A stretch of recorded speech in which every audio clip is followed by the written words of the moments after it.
Man patinka spausdinimo mašinėlės. Typewriters, tas klik, klik, klik, klik, klik garsas, kai rašai.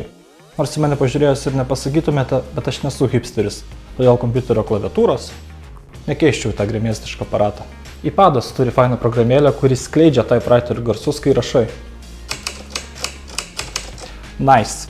Ieškojau kažko panašaus ant kompiuterio, bet visos rastos programėlės buvo labai prastos. Jos arba nesugebėdavo redaguoti paprasčiausių tekstinių failų, arba tiesiog neskleisdavo tokio ausiai malonaus garso. Mano dažniausiai naudojamas teksto editorius Visual Studio Code. Jo funkcionalumas lengvai praplečiamas įskiepiais, extensions, ir galima pasirašyti savo įskiepį naudojant TypeScript programavimo kalbą. Taigi, pirma, pradedame rašinėti desktopą iPad'e, kuomet aš spaudalioju klavišus.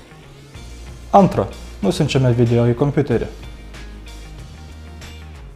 Trečia, su VLC ištraukiame įrašytą garso takelį. Ketvirta, su Audacity iškarpome mygtuko paspaudimo garsus.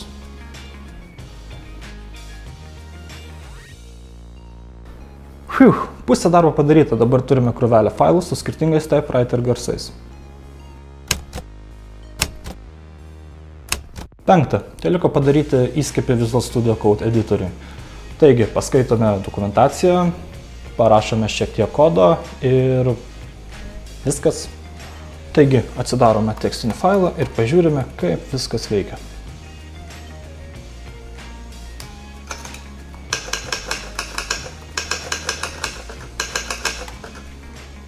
Penki paprasti žingsniai ir turime Visual Studio Code įskiepį, kuris skleidžia typewriter garsus.